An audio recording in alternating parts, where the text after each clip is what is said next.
Welcome back to another episode of the Tan and J-Man Show live on the ISC Sports Network. This episode is brought to you by The Dam Landing. Whether you want an epic burger, hand-tossed pizza, hand-bread tenderloin, seafood, craft beer, or a handcrafted cocktail, The Dam Landing is the place to be.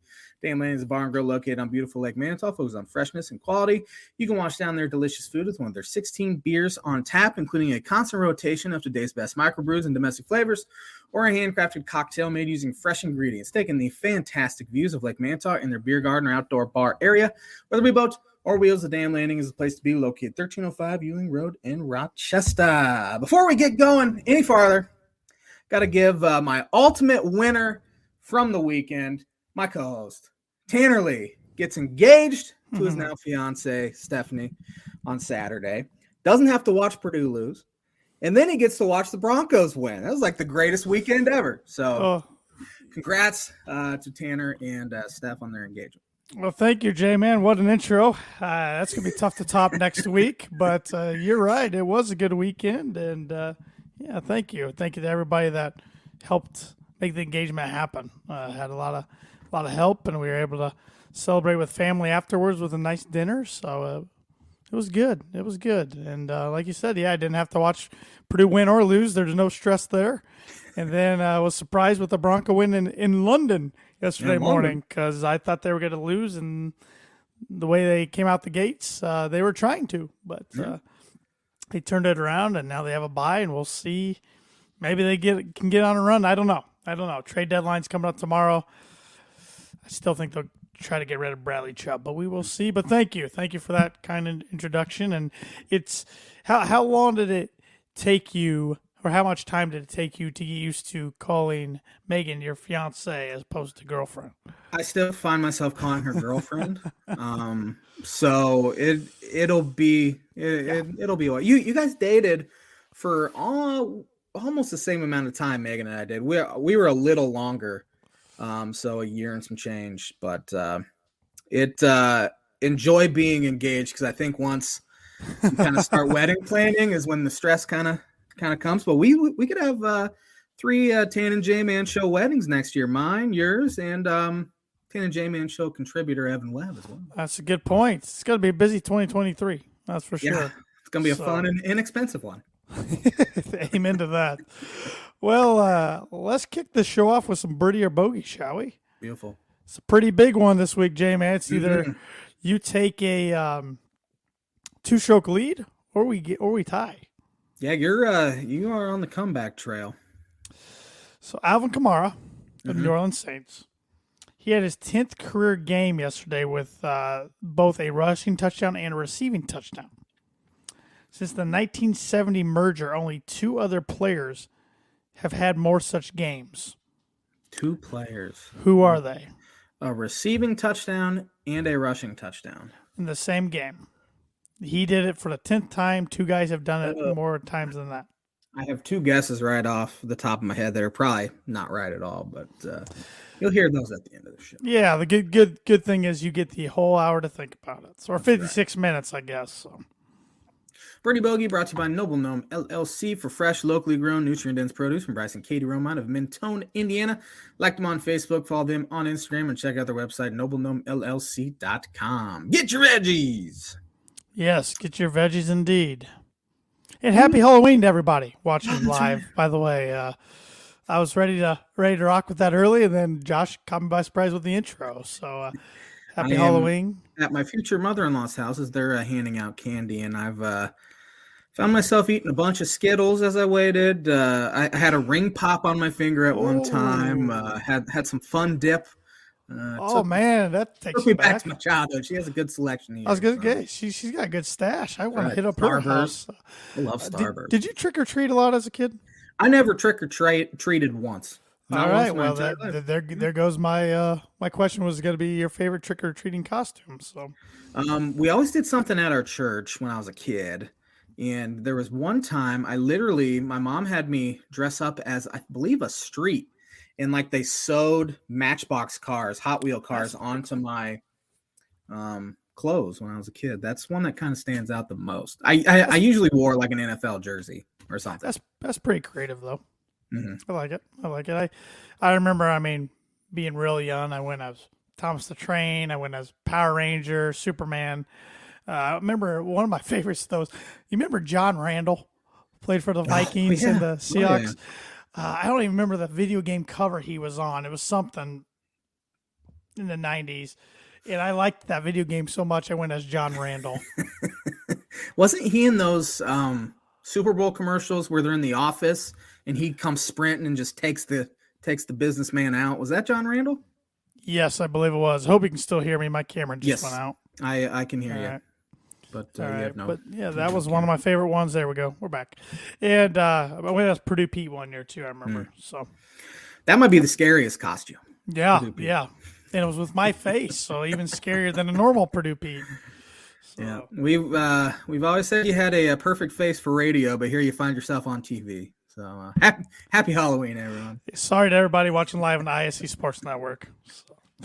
All right. But what do you want to start with tonight? You want to go hit on some baseball real quick? We are... Can't say I've watched much of the World Series, but go for it. I can't say I've watched that much of the World Series either. We're 2 games in, tied at 1-1. They don't know. Actually, the prognosis for the weather tonight does not look good, so they might have to play games 3, 4, and 5 starting tomorrow, Wednesday, and Thursday.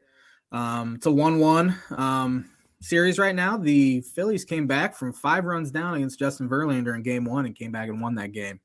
And then the Astros took care of business on Saturday. It's been a fairly interesting series. Kyle Tucker's had a fantastic series for the Houston Astros. But I haven't watched a whole lot. Zach Wheeler got hit around pretty good for the Phillies on Saturday. Verlander got hit around pretty good.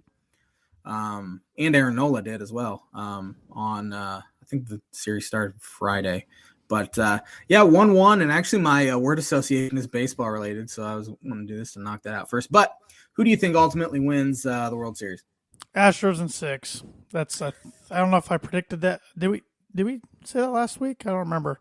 I don't remember. If not, I said that somewhere else. So I said that to somebody last week. Astros in 6. So this will actually be the J-Man's Book It prediction of the week. I think the Astros win in. I'll give them 6 as well. I think I said 5 or less, but now that it's tied at 1, I think the Phillies can get 1 more, and it's probably going to be at home. But I just think the Astros are quite a bit better. But again, Phillies kind of seem like a team of destiny. So, something's got to give tonight. The Phillies are undefeated in the postseason at home, and the Astros are undefeated on the road. So yeah.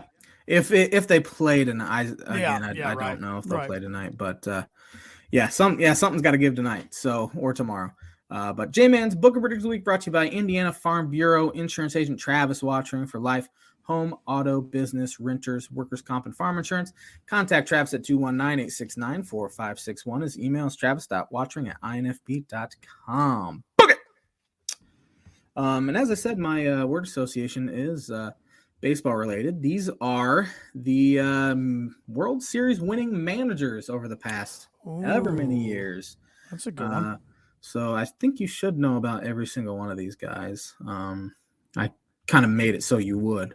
I appreciate that because I could look pretty stupid. So yeah, I don't think I can name all 30 MLB managers right now. So hang on to that thought after we get done with association, because I got a little impromptu quiz for you, but it's not MLB related. It's a different sport. I like is it NBA head coaches? It is. I might get 6. Oh, I was awful when I was doing it. Starting with Brian Snitker. Started off hot because I don't know who that is. Atlanta Braves. I figure that because they were, but I could not tell you their coaches' names. So, I am blanking so bad right now. I can't name you Braves coaches besides Bobby Cox off the top of my head. But that's about all they had for years. So Brian Snitker. You'd probably recognize him if you saw him, but he was the one guy on this list, and I don't know if Taylor will know that one. I don't, there's but 2 more on here you might not. I think of his name, and I'm hungry for cookies, and it just reminds me of Snickerdoodles. Love Snickerdoodles. There we go. Dave Roberts. I remember him playing, of course. So finally got it done, even though it was a sham of a season in 2020. Probably probably saved his job for a little longer Yeah. just by winning one, because he can get there, and he got almost the highest payroll in baseball and huge market, but couldn't get over the hump and finally did it. And he had maybe the most famous stolen base in baseball history against the Yankees in 2004. Kind of kept the Red Sox alive there. It's true. It's true. Davey Martinez. Davey Martinez. Yeah. Another one, of course, I've heard of. Good manager. I don't have a whole lot of thoughts on him, but yeah, he had a little fling with Ryan Sandberg's now ex-wife, and Sandberg, when they were both Chicago Cubs players, goes, him or me. So they traded Davey Martinez. I forgot about that. Yeah. So what team they trade him to? I don't remember who they traded him to, but yeah, he played till probably the early 2000s, and he was a Cubs bench coach in 2016, and he's been with the Nationals. Now the Nationals are garbage, but found a way to get it done in 2019. Yep. Alex Cora. Yeah, another one I remember playing. Of course, he got in some hot water a little bit with MLB. Last time the Red Sox were really good. Yeah, it was 2018, really. I think maybe they were good in 19. I don't remember. Yeah, they've made the playoffs, but nothing special. But they win enough anyways. But it's just weird. We're at the age that a lot of these managers we remember playing. It's just strange. Speaking of hot water, AJ Hinch. Yeah, cheater. Big time cheater. Now he's with the Tigers, if I'm not mistaken. And they were awful this year, and they were my sleeper pick to win the Central. And I think there were a lot of people's sleeper picks. That was a big mistake. I'm not doing that next year. But yeah, cheater, trash cans. That's all I got to say. Joe Madden. Did the impossible. Got it done with the Chicago Cubs. Was great with Tampa Bay before that. Not so good with the LA Angels. Do you think he will pop up in another manager role before it's all said and done? Or as you said, do you think the game's passed him by? I think the game might have passed him by a little bit. He's been kind of a get off my lawn sort of personality here the past few months. Just talking about how baseball's kind of been ruined by these nerds, essentially, the analytics guys. That's pretty much what he called them. So I don't know. Some team would probably take a chance on him now, White Sox being one of them. Exactly what I was going to say. Yep, because they did something stupid with Tony La Russa, and now they might do it again with Ozzie Guillen if they hire him. So I think Madden's 70 years old, approximately. I'd probably say no. Yeah, to be honest. Next one here, Ned Yost. You might not know this one. Yeah, Royals, of course. Another team that was so awful for so many years of our childhood growing up, and then he finally got it done. And but now you don't hear about the Royals again. They're kind of bad again. Ned Yost. That's one manager right away. I can tell you, Royals. Yeah.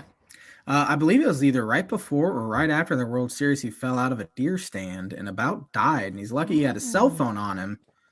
That's right. Probably what saved his life. I forgot about that. Yeah, that was crazy. 3-time World Series champ Bruce Bochy. Yeah, great manager. He's back too. Texas Rangers. I did not know that. I think they just hired him last week. Yeah, okay. That makes me feel better why I did not know that. But, yeah, he should be good for them, I would think. He made the Giants get over the hump and become just a legitimate contender every year while he was their manager.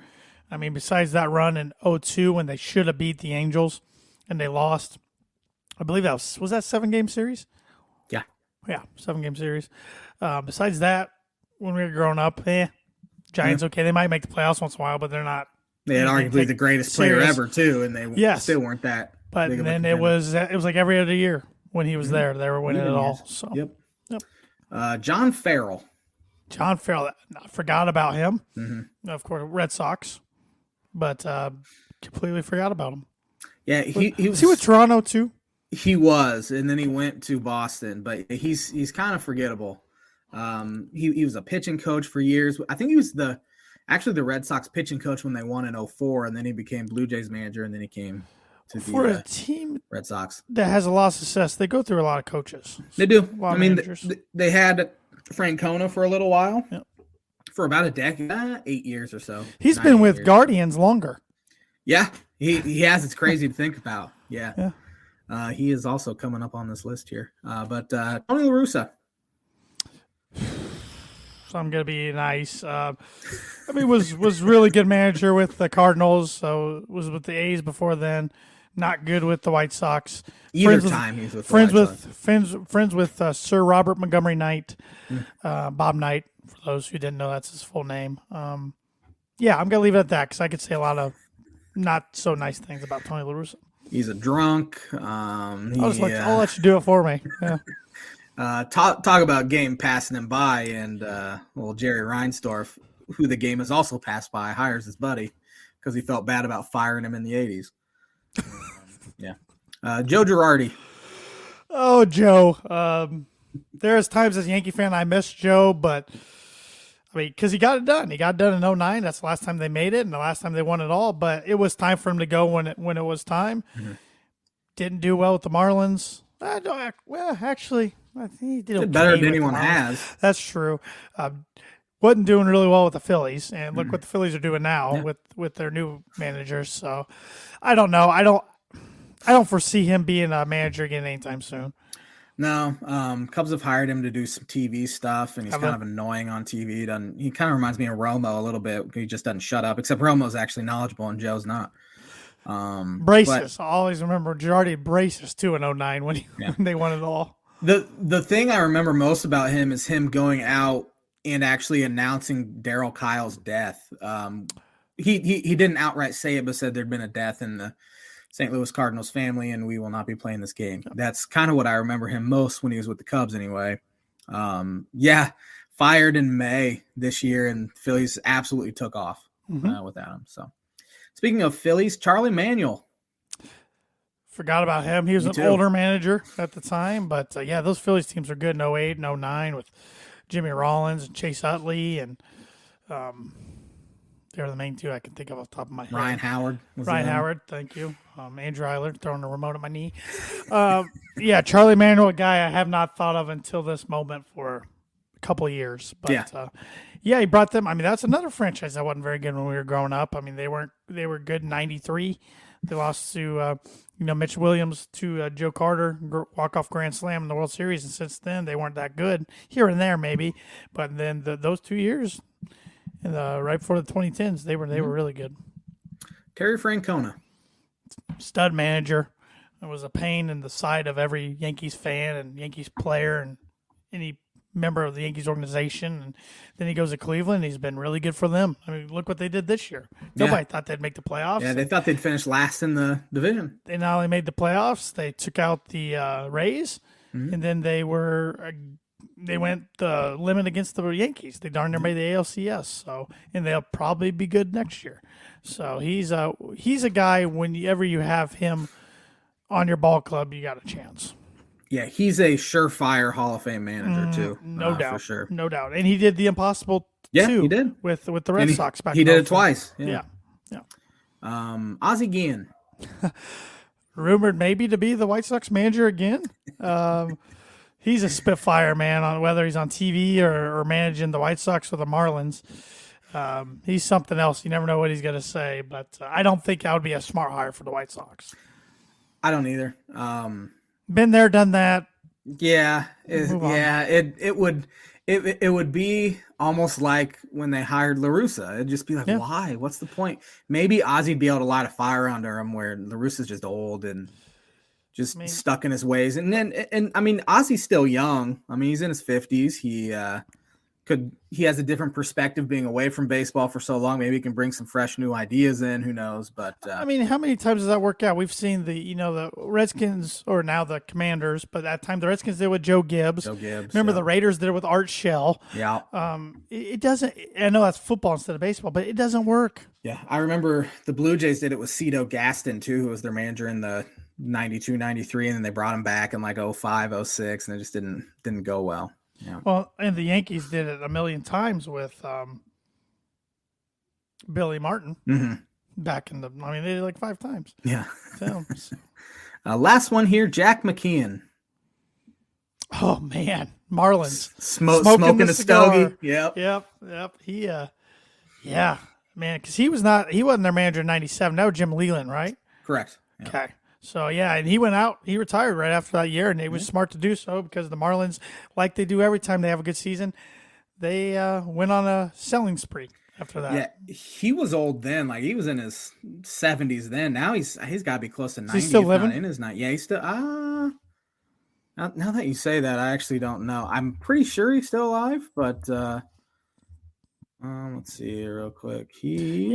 That's 91, turns 92 in November. That team should have been America's team that year, but they beat America's team in the Cubs. Mm-hmm.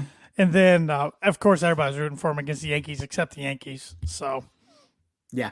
Josh Beckett, that was kind of his coming out party. Miguel Cabrera being a 19-year-old, Dontrell Willis, Mike Lowell, Juan Pierre. Derek Lee was on the team. Pudge Rodriguez was on that was a really good roster. That was a really good team. Yeah. Jeff Conine. Yeah, Jeff Conine. I forgot about him. Yep. That's a fun list. That was a lot of guys I have not thought of in a bit. And that's what that list is for. And that list, which is the word association segment, is brought to you by, like it is every week, Proforma Print 2 Promo Group. If you're looking for a trustworthy, dependable resource for your next trade show, company picnic, or a sales meeting, Proforma Print 2 Promo Group has over 50 years combined experience in promotional products and commercial print.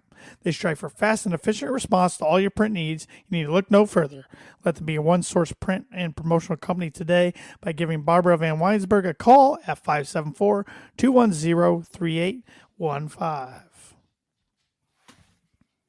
All right, so I want to test you with your NBA head coach knowledge, and we're going to go division by division. Can you even name the divisions in the NBA? Because I don't think I could have.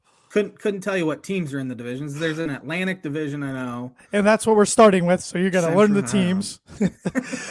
The Boston Celtics, who is their head coach right now? Right now, it's Joe Mazzulla. I think it his is. name is. Do you remember him playing at West Virginia? I do. He was kind of their glue guy in the late 2000s. Purdue had a couple home and homes with them. I remember that. Yes, he was on some of those teams. So good get off the get-go. The divisions in the NBA are the most pointless divisions in sports. Yep. Make no point. Yep. The Brooklyn Nets. Steve Nash. 2 for 2. J-Man's hot out of the gate. The New York Knickerbockers. Tibbs still there? Thibodeau? Tom Thibodeau, 3 for 3. That's pretty easy. Let's see, yeah. Philadelphia 76ers. Doc Rivers, right? 4 for 4. Man, I'm rolling. You are a sandbagging son of a gun. The Toronto Raptors. I can say Nick Nurse. You just swept the Atlantic Division. You're That's 5 right. for 5. I promise you, I can take a screenshot of my screen and do not have the head coaches up here on my end screen. The Central Division. Billy Donovan. Oh, Billy Donovan. Well, name the team. Chicago Bulls. That was a blunder. You were going to get that. You're a Bulls fan. You were going to get that. That was a gimme. All right. Cleveland Cavaliers. I don't know. JB Bickerstaff. I've heard the name, but last I knew, Beeline was there and it lasted about 10 games. So Forgot about that. Detroit Pistons. Is Dwayne Casey there still? Dwayne Casey, yes. I will never forget when he won Coach of the Year and then got fired, or got fired, then won Coach of the Year. Because he was in Toronto at one time. Yeah, I remember that. Indiana Pacers. Rick Carlisle's back. I just saw him on the sideline. Talk about a guy coming back, which I was in favor of. It's going so. I was at a game in, I think, 2003, he got kicked out of against the Dallas Mavericks. In the Milwaukee Bucks. Jason Kidd. No. Is he there? He's not there? Mike Budenhauser. Where's Kidd at? Kidd was there, wasn't he? He was. So far you're 8 for 10. You're 8 for 10. So that's pretty good. I was so confident too, because Budenhauser was with Atlanta. So let's go to the Southeast Division. Speaking of Atlanta, who's the Atlanta Hawks head coach? No idea.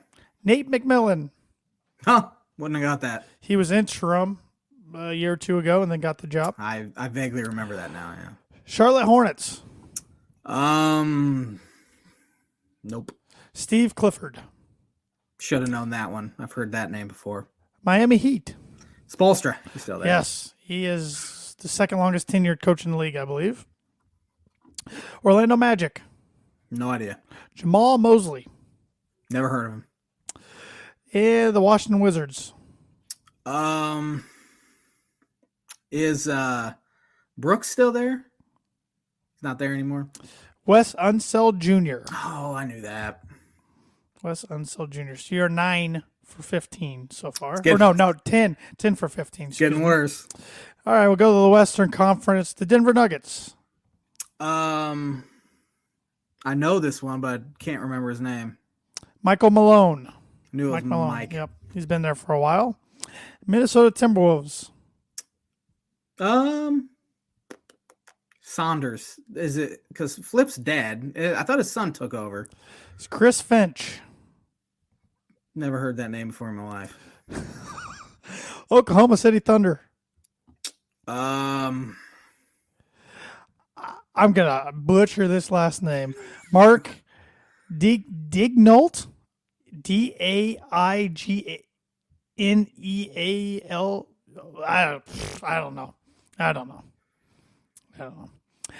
Blazers, Trailblazers. Chauncey Billups, right? Chauncey. Yep, got 11 right. Utah Jazz. I can see his face. Former Missouri Quinn. He's not there anymore. Was. Oh, no. Will Hardy. No idea. What like was the Quinn guy's name? Quinn Snyder. Snyder, that's right. Pacific Division, Golden State Warriors. Steve Kerr. Yep. There's your 12th right. Los Angeles Clippers. Tyronn Tyronn Lue. Yep, I knew that one, but Los Angeles Lakers. um They showered this guy in the locker room after a win last night against the Nuggets. It was embarrassing. You think they would have won the title. It was embarrassing. Vogel's not there. I know that because they fired him. They hired an assistant from somewhere, the Bucks, I think, but I don't know his name. Darvin Ham. That's right. Talk about a franchise that goes through coaches. Holy cow. The Lakers. Yeah. Phoenix Suns. Monty Williams. There you go. That's your 12th. And Sacramento Kings. Luke Walton still there? Mike Brown. Oh, former Cavs, former LeBron coach. And last division, the Southwest Division, the Dallas Mavericks. Is that where Jason Kidd is? That is where Jason Kidd is. Houston Rockets. I can't imagine D'Antoni's still around. I have no idea. Steven Silas. Memphis Grizzlies. I don't know their head coach's name. Taylor Jenkins. New Orleans Pelicans. Willie Green. And San Antonio Spurs. Drawing a blank, I can see his face. Popovich, Greg Popovich. Yeah, good Lord. You get that one. All right, That's- so I think you that's got what I should've 13 got. or 14. I kind of lost track there, so about half. That's an F. You did better than I think I would have. My NBA knowledge is just bad anymore. I used to. This isn't NBA related, but kind of. The NFL games on Sunday night when they say their name and their college. I used to be able to go like through and name everyone. Now I get like maybe 3 on offense. Well, it doesn't help when they say their high schools. Yeah, they don't even Or say the their elementary college schools or whatever. So, yep. I used to be pretty good at all of the 3 big sports, and I'm pretty good with the NFL, not the others anymore. We were significantly better when we were in high school at that stuff. We also played video games a lot more. That probably had something to do with it. So, all right. Well, let's talk some football. Let's talk some college football, shall we? Sounds good.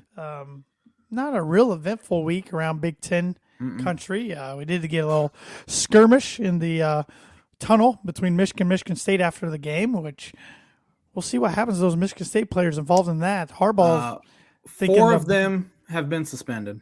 Yep, including one of their probably their best one of their best defensive players, defensive back, and then another guy who starts at linebacker for them. So they'll be without them at Illinois on Saturday. And that line moved from Illinois 11.5 to Illinois 17.5. Wow.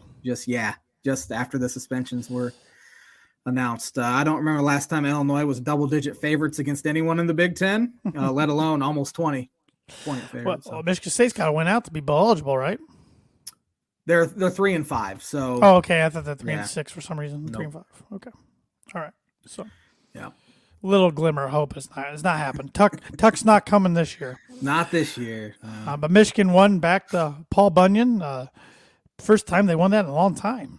Harbaugh struggles against Michigan State, but they got it done because Michigan State beat them last year even. Did they? No, they didn't. Yes. No. Yes. Michigan beat them last year. Did they? Okay. Yeah. Okay. I take that back. Maybe it was before last year. Pretty sure. I think that was Michigan State's first loss was to Michigan.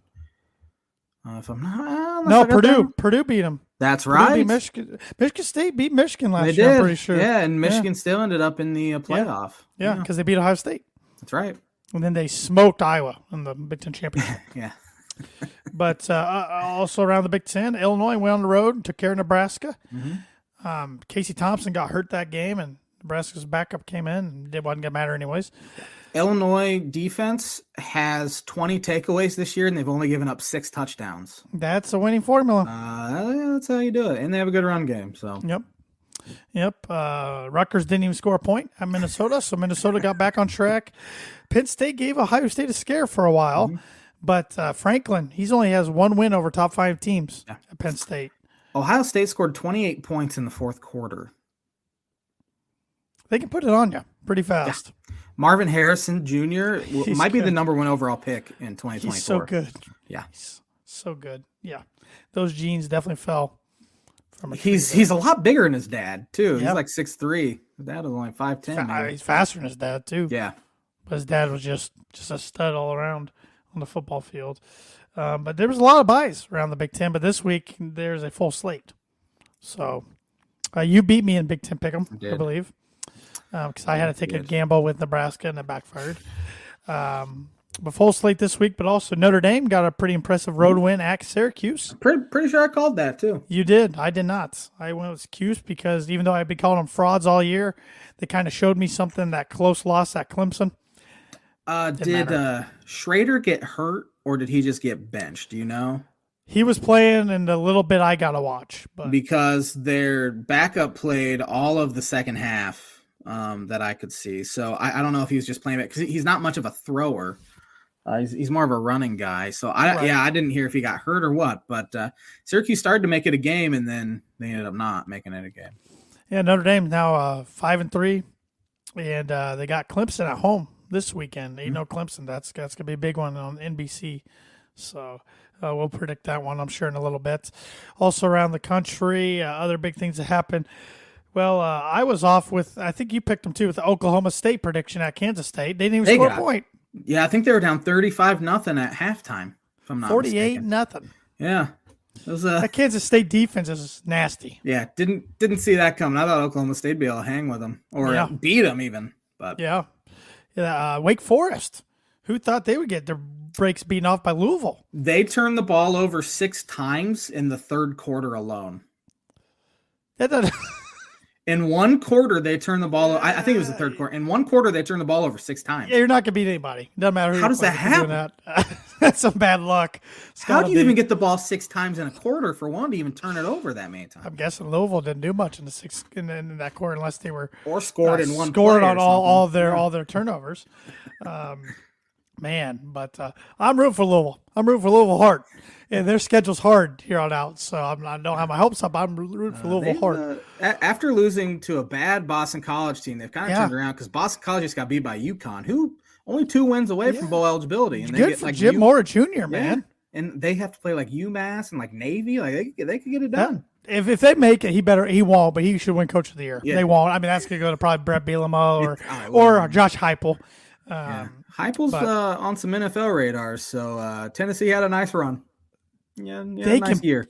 Yeah, I just don't see them letting them walk though. I think they'll take so money out of the state. They'll go down to the Capitol building and take it out of the vaults. They will pay him significantly more than he'd get in the NFL. Yeah, they will. But some people want to challenge the NFL, and sometimes that's their dream job. But we'll see. Oklahoma fans are probably kicking themselves right now. Probably not getting him, but Venables, he might turn around okay. Also, Auburn is open. Mm-hmm. Their job's open. They finally fired their coach today. What was his record? 9-13, 9-12. I don't know, but they gave him a year and a half. I know. You're not gonna win. You're not gonna turn a program around if your job security is 18 games. That's pathetic. That's a toxic job, in my opinion, because of the fan base. Yeah, and you have to go against Bama and Georgia and every year. Or Bama every year. Yeah, Georgia once one. Tennessee now has passed them by. Ole Miss has passed them by. So LSU's right there. They're better than them. Yeah, so, probably A&M as well. I did see where Mississippi State's AD today left Mississippi State, took the Auburn job, and they played each other this weekend. Go watch Mike Leach at Auburn. Oh, man. It'll be fun. Do you see any – I've seen some rumors. Do you buy into the rumors of Kiffin leaving Ole Miss to Auburn? No. Depending on what they can pay him, I guess. I definitely don't buy into the rumors of Kiffin to Nebraska. Yeah. Lane Kiffin's turned into a darn good football coach. Yeah, he's grown up a lot. He still made a comment the other night about Jimbo being a clown, but his football has grown up a bunch to the point where he actually knows what he's doing now. But talking about Jimbo, I mean, we're talking about A&M and Michigan State, two programs that are paying coaches $95 million or if not a little more, and they're just not doing well. And Jimbo's got number one recruiting class.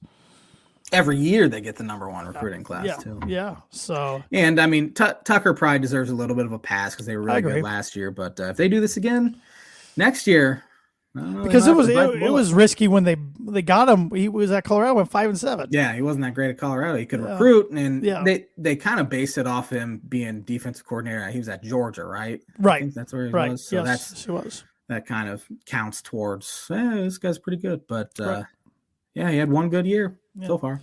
So a lot of interesting things going on around college football. We got some really good matchups outside the Big Ten that we'll predict, especially a marquee one, number 1 against number 3 this weekend. But let's start with the Big Ten, starting with some noon games. Iowa at Purdue. Purdue can score 10 points and win. Purdue, but only for 3 because there's some blowout opportunities in a lot of other games. I think Iowa's defense could keep them in it for a little bit, but Purdue's offense is too good. I see Purdue is a 4-point favorite. That's it? Line right now. Purdue covers easily. Iowa's got a good defense. Purdue's coming off a bye, which I think they really needed it, coming off a stinker against Wisconsin, and they need to get healthy a little bit. But Iowa is tired of losing to Purdue. They lost 3 of the last 4. I think 3 of the last 4. Yeah. Yeah, because they lost in 2020. Yeah, and Brahms even beat them one other time. So, or 2 other. I think Brahms only lost to Iowa. I think 1 time. Yeah. 1 time. So they won 4 of the last 5 against Iowa. And Purdue has Tyron Tracy and Charlie Jones, who were Iowa Hawkeyes last year, even though Braum today said it's not as big a deal as people make it out to be about them playing their former team, but we'll see. There is no David Bell, and that's good news for Iowa fans because he was an Iowa killer. Absolute Iowa killer. But I agree with you. I am taking Purdue for 3. I feel pretty good about this game, which should scare me. Ricky Stanzi ain't walking through that door for Iowa. Oh, there's a name. Number 2, Ohio State, 38-point favorites at Northwestern. They could double that line, and I'd still say Ohio State covers. Ohio State for 7. It is going to be a bloodbath. Yep, and that's ABC on noon. 95% Ohio State fans will be in Northwestern. And in that state, that might be even low. It's going to be an Ohio State home game, 72-3. This is usually a kind of a trap game when they have to go to Evanston. Not this year. Not this year, yeah. Northwestern usually plays them tough, but not this year. I agree. One of our other noon games here, Maryland travels to Wisconsin. Wisconsin is a 5.5-point favorite. If Tua's brother was starting for Maryland, I could have gone Maryland here, but give me Wisconsin for 2. I'm taking Wisconsin for 1. Maybe they found their groove against Purdue. Maybe. They should be able to run the ball against Maryland, but I agree with Talia probably not playing. I think Wisconsin gets it done. Mm-hmm. Our last noon game, Minnesota, 15.5-point favorite on the road against Nebraska. They must think Thompson's not going to start for Thompson. Casey Thompson for Nebraska, because their backup's brutal, and their offensive line's terrible. Trey Palmer, who is leading the Big Ten in receiving yards per game with 111. Thanks to Purdue's 260-yard his 260-yard effort against them. Devin Weatherspoon for Illinois held him to one catch for 1 yard on Saturday. One of the best DBs in the country. Patrick Surtain him. Patrick Surtain seniored him. No. Give me Minnesota, but only for 1. I'm taking Minnesota for 2. I could not believe that line when I just read it. Yeah, I can't believe that. Because I don't know. Nebraska's just tricky. I don't know. 3:30 ABC, Penn State at Indiana. Penn State's a 13.5-point favorite. Indiana's best player, their wide receiver, can't remember his name off the top of my head, is out for the year with ACL tear. It's like Cam Camper or something like that. I think you're right. I think you're exactly right. Penn State for 5. I got Penn State for 5 as well. So we're right on the same page there. Michigan State at Illinois. Illinois, 17-point favorite by this line. Which is crazy. I think Illinois should take care of business. Seemed pretty locked in. Coming off a bye, they kind of struggled early, but then found their groove against Nebraska. I think Illinois' defense will be too much in the running game. Tommy DeVito might be the second best quarterback in the conference right now with his efficiency rating and all of that, taking care of the ball. His only 2 incompletions on Saturday were throwaways. So he's playing at a very high level. Give me Illinois for 4. I got Illinois for 4 as well. That game's a Big Ten Network game. And number 4, Michigan, 26-point favorite at Rutgers. Michigan for 6. I got Michigan for 6 as well. So we picked all the same teams this week, and we only varied on points in 2 games. Huh. So it could be a tie. Our one and 2 pointers were flipped. So yeah, we tied a few weeks ago. I doubt we go 7-0. Somebody will. Somebody it'll probably be Illinois. Let's be honest. I just hope it's not Purdue, but yeah, because I want that Purdue Illinois game to be fun. I want there to be a lot on the line there, which crazy to think Purdue could still win the West by losing another game outside the Illinois game. Yeah, because I mean Illinois if Illinois loses at Michigan, if they lose at Michigan. Yeah, so if Illinois wins the next 2, they clinch it. So if they beat Michigan State, beat Purdue, but if they lose to Purdue, and of course Michigan State could vary, but I'm assuming they will beat Michigan State.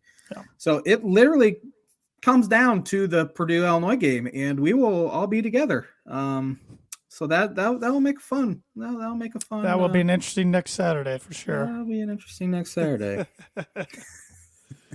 All right, let's pick some games around the country real quick. Top 25. Starting with a Friday night game, a nice Pac-12 matchup. I didn't even realize this team was ranked. Number 24, 6-2 Oregon State Beavers travel to play the 6-2 Washington Huskies, and Washington's a 4.5-point favorite. I bet Indiana fans wishes they would have kept on to Kalen DeBoer. Is that his name? Kalen? Yeah. Michael Penix having a great year, 22 touchdowns, almost 3,000 yards passing. Give me Washington at home. I agree with you there. I'm just impressed. Oregon State's ranked 24th. Yeah. I didn't realize North Carolina's up to 17th. Mac Brown's got them at 7-1. Yeah, Notre Dame put it on them. They're at 3-5 Virginia. North Carolina's 7.5-point favorite. Drake May is the next best pro prospect. I think he's only a freshman. Quarterback for North Carolina. Has thrown 29 touchdowns this year. They think he's going to be a top pick once he's done. Give me Carolina. Virginia's trash. How do they get these good quarterbacks? Sam Howell, even Trubisky was good in college. Yeah. They find a way. But, yeah, I'm taking Carolina as well. Texas Tech, 4-4, are going to number 7, 8-0 TCU, who is a 9.5-point favorite. Give me TCU. Sonny Dykes can coach. He might be coach of the year, too. Maybe. I don't know. Number 22, Syracuse, 6-2, lost 2 straight out. 4-4, Pitt, who is a 3.5-point favorite. Pitt is. Give me Pitt. I mean, we were kind of waiting for the other shoe to drop on Syracuse, and it feels like it has at this point. I think you're right, but I'm going to go Syracuse just to go against you. The game of the weekend, number 2, Tennessee at number 1, Georgia, 8-0. Georgia's an 8.5-point favorite, though. Georgia's quarterback, Stetson Bennett, is the same age as Joe Burrow. They're both 25 years old. He has the experience factor, won a national title. He's only thrown 9 touchdowns this year, though.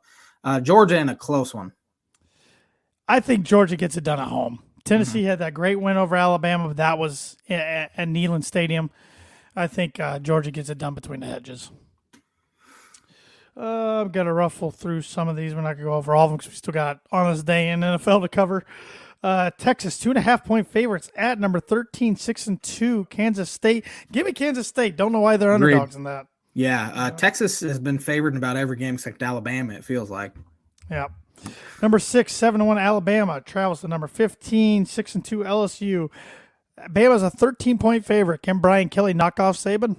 No, but I think they cover the 13. LSU, I should say, should cover. Yeah, I think I like Bama by about 10.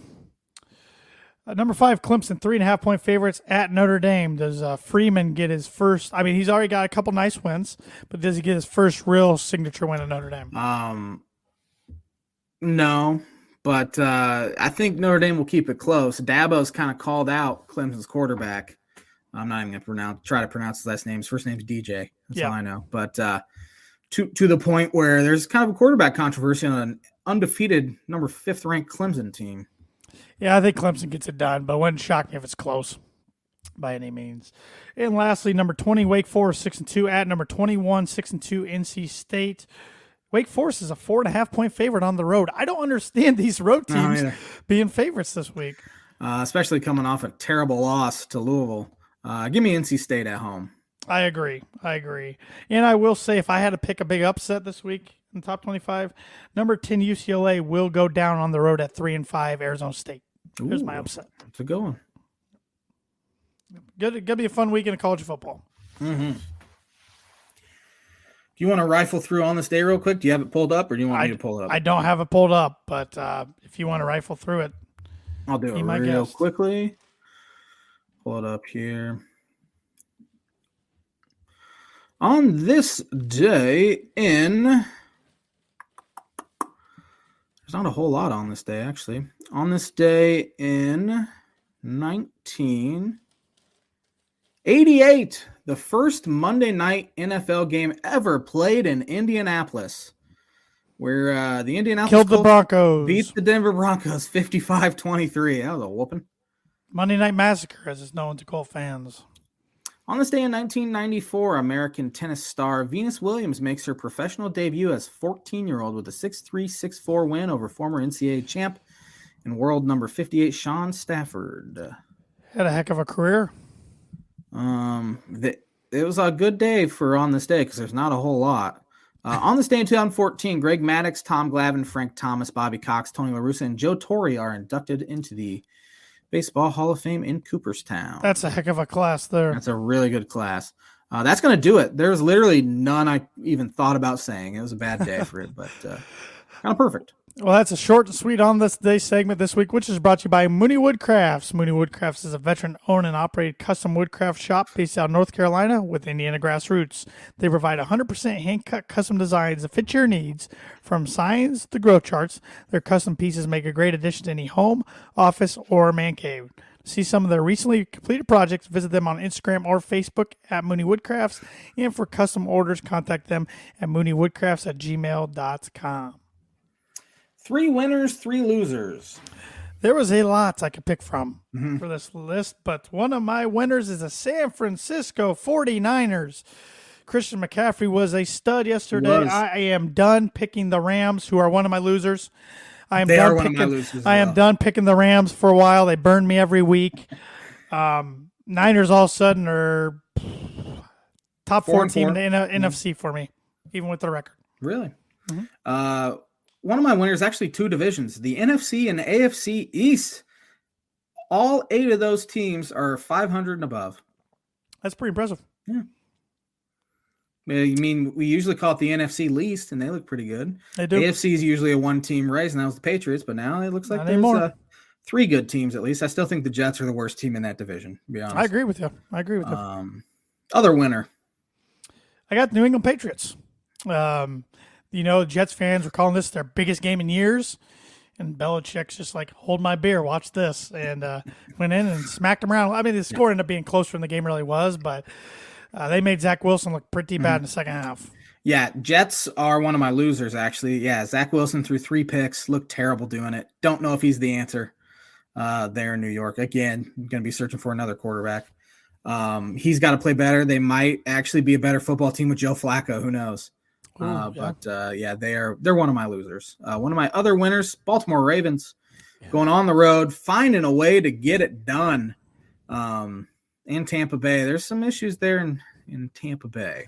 You think? But that division is just garbage that the Falcons are winning it. Who is actually my last winner? So. Yeah, my other winner my last winner is a bird team, the Seattle Seahawks. Mm-hmm. Even though I picked them to beat the Giants, I just look at this team. I'm like, they shouldn't be this good. Mm-hmm. It just doesn't make sense. But Pete Carroll is coaching his tail off, and Geno's playing really well. Yeah, DK Metcalf and Tyler Lockett, really good wide receiver duo there. Playing good defense. Schedule's been favorable up to this point, but that division looks very winnable as well. Yep. So, who would have thought that? Yeah. And as I said, my last winner was the Falcons. They're winning that division. That's how bad that division is. And they should have lost yesterday to the Panthers, who missed an extra point that would have won it at the buzzer. They missed a short chip shot field goal that would have won it in overtime, and then Falcons took advantage and won. So. And that is why the Panthers were my second loser. DJ Moore, the NFL, I don't know about calling that penalty, but just keep your helmet on, man. Yeah, that's been a helmet on, you win the game. Ever. Yeah. You win the game. That's just a team that doesn't know how to win. But they are playing better without Matt Rule, though, I will say. So. Yeah, Jets and Rams were my two losers. Rams have some issues. I don't know if they're a playoff team. Very disappointed. And then McVay leaves Cooper Kupp in garbage time, and he hurts his ankle. So thanks. He needs to send me some money for fantasy football. Hope he doesn't play this week, because I think I play this week. Oh, you'll get away with him, trust me. My last loser, Indianapolis Colts, man. They have been losing in every single game at the end of the third quarter. Yeah. That's not a recipe to win, and yet they've somehow won 3 games, and they tied one, 3-4-1. Sam Ellinger looked bad yesterday. You lose not their guy. Bad Commanders team. Jonathan Taylor had a terrible fumble in the red zone. Colts, they'll probably make a change of head coach. It might be time to do a little bit of a tear down and rebuild. They should make a change at general manager too if they're going to do that. And probably should. And just to lose it to a guy that's Indianapolis native. Yeah. McLaurin, made a great play over Stephen Gilmore. It's a heck of a play on football. I wonder if Irsay and Dan Snyder exchanged any pleasantries. Oh, I forgot about that. Yeah. And, the Commanders, I still don't think they're that good, but they won at Green Bay and at Indianapolis back-to-back weeks. Yeah. Heineke's a gamer, man. That guy's a gamer. He's better than wins. He's better than wins. Oh, agreed. Yeah. So. Tanner, with just the best weekend of his life, beat me in Pick'em as well. So, it was meant to be. I decided to throw him a bone because I appreciate it. Knew he was getting or proposing over the weekend. So I'm like, you know what? I should just give him this one as well. So. Appreciate that, J-Man. You're a kind guy. Starting week 9, Thursday night, Philadelphia at the Houston Texans. Yeah, 13 games this week, and this is my 13-pointer. The Eagles for 13. That's my 13er as well. I don't even think we need best record in the league, worst record in the league. Their schedule sets up for them to be like 14-0 too. And their baseball teams are playing each other, so why not? Yeah, it's kind of fun. Los Angeles Chargers at the Atlanta Falcons. I'm taking the Falcons for 4, and I think the Chargers are better. But I'm trying to use a different strategy this week. And hey, the Falcons are winning games and winning their division. So I do not trust the Chargers at all to win in Atlanta, but I am picking them for 4. So kind of flipped. Miami Dolphins at the Chicago Bears. Yeah, Dolphins got a good win yesterday over Detroit. They were tested a little bit, but they got it done. Tua's playing well. Tyreek Hill's been amazing for them. Chicago traded Roquan Smith today. They just keep trading guys and doesn't sound like they're done. They said another piece could be getting traded. Josh is repping his Miami Dolphins sweatshirt there. He lives in the state of Illinois now. Well, not just now, over a year now. Dolphins for 7. I kind of made that really long answer. Dolphins offense with Tua back is humming. He played yesterday as well as I've seen him play in his entire career against a terrible Lions team. But if he didn't play like that against that terrible Lions team, for one, they lose, and 2, the media rips him. Jalen Waddle, Tyreek Hill, top wide receiver duo in the NFL. They've broke a record for most receiving yards through the first 8 weeks of a season. Tyreek Hill's on pace to break the all-time single-season receiving record. Dolphins for 8. I think Justin Fields will pose some problems for that defense because the Dolphins defense is not that good. So that scares me a little bit, but Dolphins should get it done. Carolina at Cincinnati. Bengals play tonight, so hopefully they come out healthy for this game because I picked the Cincinnati Bengals for 12. Jamar Chase is out 4 to 6 weeks, which hurts my fantasy team. They still got good receivers, They though. do. T. Higgins and Tyler Boyd. Yeah, they're a lot of teams would take those guys as their number one. So. Right. Bengals for 12. Green Bay Packers at the Detroit Lions. Lions for 1. I told you, I'm done with the Packers. Done with them. Done. If the Packers lose this one, they might need to make a change at quarterback. Not happening, Josh. It's not going to happen. Not happening. They need to switch something up. But I'm taking Green Bay for 10. That Bills kid was doing this yesterday in the background. Did you see that on Twitter? Yeah, today? yeah. I keep picking Green Bay and Tampa Bay as well. So, but we had them in our Super Bowls. I had Green Bay. You had Tampa Bay. We had the Bills over both of them. So yeah, Packers for 10. Colts at New England. New England for 8. I have New England for 7. Bills at the New York Jets. I had the Bills for 11. I have the Bills for 11 as well. Best team in football, in my opinion. Yeah, they're good. They're fun to watch, too. They are, unfortunately, for me. Minnesota Vikings at the Washington Commanders. I'm taking the Vikings for 10. This Viking team is flying under the radar. Nobody's talking about them. I know they haven't played the toughest schedule, but they're winning ball games. I think they're terrible, but they're going to win that division by default. But I'm still picking the Vikings for only 2, though, because I can see the Commanders getting it done. As you said, Heineke's a gamer. He is a gamer. The terrible Vegas Raiders at the terrible Jacksonville Jaguars. I forgot to give my other loser, and the Raiders were it. I forgot. I mean, getting shut out. Blanked against McDaniels is awful head coach. He's a train wreck. Bad head coach. He's a train wreck. Jacksonville's not good either, but I'm taking the Jacks for 3 at home. I continue to take the Raiders. I'm taking them for 1. I don't think Jacksonville's very good. They honestly should have won yesterday, and Lawrence threw a great play by Justin Simmons. Yeah, that saved the Broncos game, did. and that was first and goal, wasn't it? Yeah. If anything comes out of their year somehow positively, that saved their season. That play. Seahawks at the Arizona Cardinals. Seahawks for 5. Cardinals are 1-4 at home. Cardinals are terrible, and I continue to pick them as well. Cardinals for 5. I don't know why I do what I do.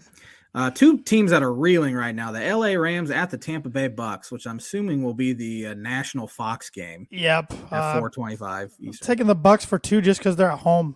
I'm kind of tired. I'm kind of done with the Rams. Me too. I'm taking the Bucks for 3 for the exact same reasons. Tennessee Titans at the Kansas City Chiefs. I like the Titans' chances better if Tannehill plays. Willis I assume he's not ready yet, but Derrick Henry's a beast. I mean, anytime you run for 4 games of 200 yards and 2 touchdowns against a single team in your career, you're a beast. Yeah. But anyways, Chiefs for 9. Chiefs for 9 as well. Baltimore Ravens at the New Orleans Saints. I think this will be a good one, but Baltimore for 6. They're a better team. I have Baltimore for 6 as well. We kind of agreed quite a bit this week. Yes, we did. We did that last week, too, and it went in my favors. Yeah. 6 buys this week: Browns, Cowboys, Broncos, Giants, Steelers, 49ers. So. Yep.